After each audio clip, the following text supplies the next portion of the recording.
Hi everyone, welcome back to Papa's Workshop. I want to talk about some pocket hole jigs today. Many years ago, I used a pocket hole jig before it was really popular. And this is the little jig that I used. And I don't know if you can even find these anymore, but it was a very simple operation to be able to put the wood right into this area and then just be able to clamp it down. On the back side, there was no adjustments to be made, but you could drill the hole right here with the step drill and be able to create your pocket hole. And I used this for many years. At some point, I bought one of these little guys by the Craig system, and it was real handy on the job site because I could literally put this in my pocket and carry it with me, and wherever I needed to have a pocket hole, I could get this and do it very quickly. And the only thing you had to do was just clamp it down in position and then drill the hole. Now time moved along and it was time to be able to move up and get an actual pocket hole jig that I could use. And let me show you what that looks like. I purchased this Craig pocket hole jig, and it has worked great for many years. In fact, for so much that I liked it, I ended up building this cabinet. Now this is not an original design, and I quite frankly can't remember who had the original design. So if you know who the original designer was, by all means, please leave me a comment down below. I like to be able to give credit where credit is due. Now I had made some modifications to this, and it has worked out very nicely. The drawers themselves, I made it where I could store all the different parts, screws, everything that I needed in here. And again, this has worked out extremely well over the years.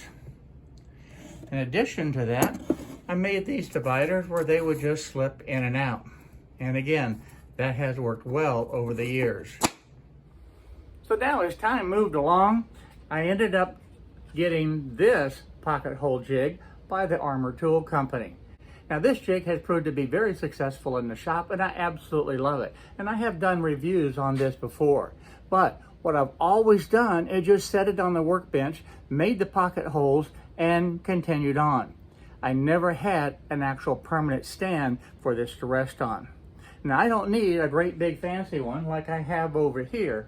I'm just going to make a very simple platform for this jig to sit on that makes it a lot more convenient. And again, I'm just using up some scrap wood that I have in the shop, so this is really not costing anything. If you decide to make a jig such as this, you want to make sure that this surface right here is just slightly below the surface of the jig itself. You do not want to make this platform where it's any higher. So you need to make this just slightly lower than the jig itself. So please keep that in mind should you decide to make something like this for yourself. I found a piece of white melamine in the scrap bin that I think will work perfect. The length of this, have no idea. It doesn't really matter. This is the actual size when I pulled it out of the bin.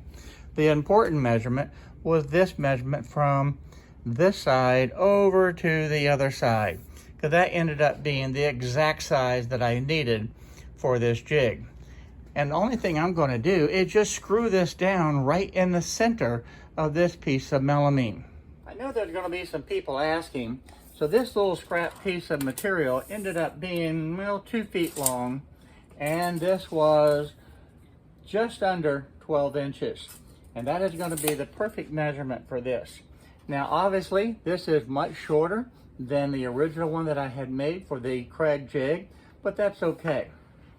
This measurement from here down to the base is about 1.5 inches. The important thing is though, the same rule applies.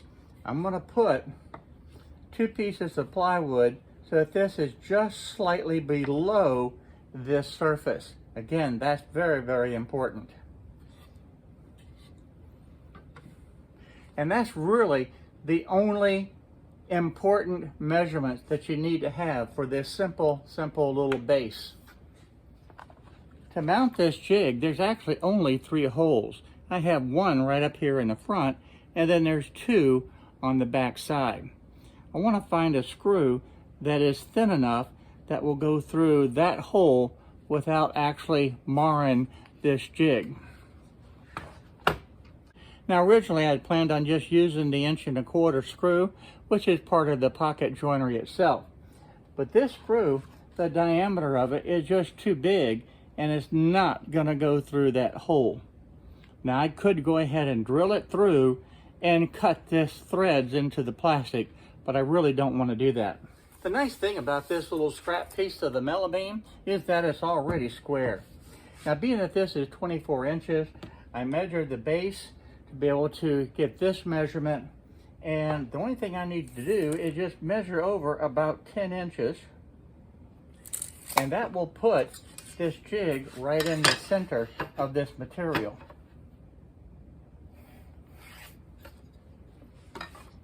So with a line drawn, I can place this right here, align the edge to my line that I just made, and drill the hole in it. Now the screws that I'm going to use are these little small number 6 screws that are 1¼ inch long. I think these will be just fine to be able to hold this in place. I'm just going to line this up right on this pencil line, and then just simply screw this in. Now if you look closely, now I hope you can see this in the camera, but this is a self-tapping screw, so it makes going into this melamine very easy. Now you don't want to over tighten this because that will pull that plastic down and you risk breaking that over time.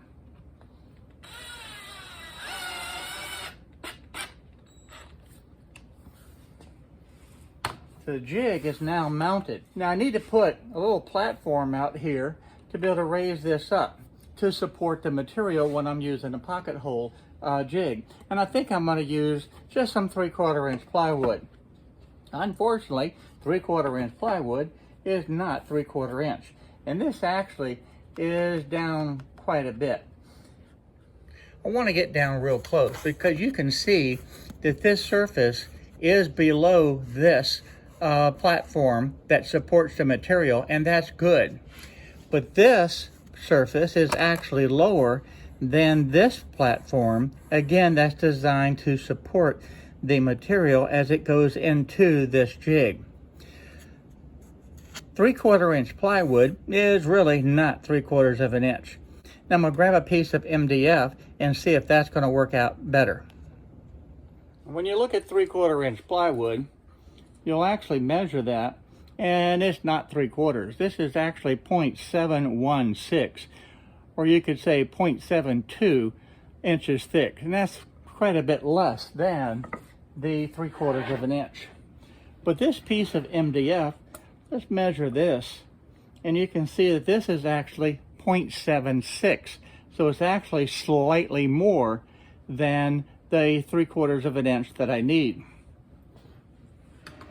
I think what I can do though is combine the two of them, and that's going to put this right up even with this, and actually it's just slightly, ever so slightly underneath, and that is what I want. So by combining both of these materials, that will work.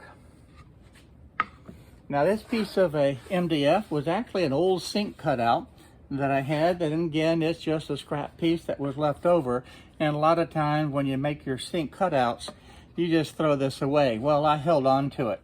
At the table saw, I cut this material down to the correct size, and I have a little small scrap left over. Well, guess what? I'm going to hang on to it because I'm sure I'm going to find some type of a little project to be able to use for that little bit of leftover. In fact, you may see this little bit of leftover on a test piece when I do the inlay videos next month. I want to be able to show you exactly how to do the inlays and what it looks like underneath the inlays. And the best way to do that is with a piece of the MDF, and this little scrap may be the perfect piece. So I'll hang on to it. Now I ended up making these 6 inches wide and the 10 inches long, and that way they'll just fit right here. Now one of the things that I want to point out to you is that if I do combine both of these together, this is standing up too tall. If I take this tool, you'll see that that bumps into it. So that's why I can't use 2 pieces of the MDF. However, if I put the plywood on top, which we've learned is not 3/4 of an inch, then that works out perfect. That works out really, really well. To be able to put this onto the board now, yes, I'm just going to screw it in. And I'm going to center it off of this space right here and have it on the center line. And then this piece will go on top, and I'll do the same thing. I'm going to cut this off at the 10-inch line, and I will screw it centered between the material that I just screwed down, the MDF, and the center of this. Nothing fancy at all. I want to answer the question that many of you may be asking. Why am I showing such a simple, easy to build jig? Well, guys, jigs do not have to be fancy. They do not have to be complicated and hard to build. They just need to be effective. And in this case, there's only a couple of rules that you need to be able to follow to have a very successful jig. And that's what I'm trying to accomplish with this. Simplicity is the key to most jigs that I have in my shop. All right, so we just divide this in half, and that's going to be the 3 inches right there. I'll do the same thing with this piece. So this is 1 inch and 5/8. So 1/2 inch and 5/8 is actually going to be 13/16. Now, does this have to be perfect? No, it doesn't. So all I'm going to do is just make a simple line right there. Well, now that I have the center point right here, let's just measure out 3 inches. And again, it doesn't have to be perfect. So that's 1, 2, and 3. I'll take my square, draw the line, and now all I need to do is just screw these 2 down. And we'll use that line as my reference. Now when this piece goes on top, it will be centered also, and it'll be 1 inch off of this edge. Now one thing I want to make sure of, will this bit still go back in here? One of the nice features about this jig is that you have the bit storage right here. In addition to that, you have the ability to adjust the depth. You have the Allen wrench stored right here, and I can loosen this Allen wrench, that nut, then I can set this for whatever thickness material that I have, and this will be set exactly where it needs to be for the proper depth. I want to be able to keep this feature. The only thing I need to be able to do is pull this back a little bit and mount this first piece perfectly fine. The second piece needs to be held back a little bit. How far do I need to have it back? I can gain access very easily to this bit, to this drill bit, with that amount of space.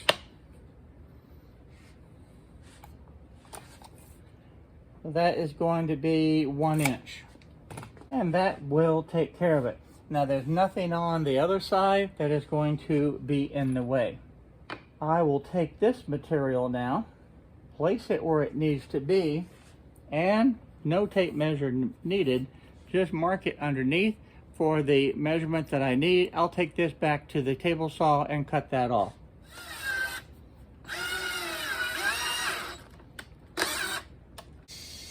All right, I've got this cut now. Put it down exactly where it needs to be. And before I secure it, let's test it out. Let's make sure that I can remove that bit, and yes, that will be perfect. That is perfect. Now just so this surface is smooth up here, I think I'm just going to take the nail gun and shoot a couple of nails in here to be able to hold it in place. Again, simplicity is the key to this whole build. Now I'm using 1 1/4 inch finished nail to be able to put this in position.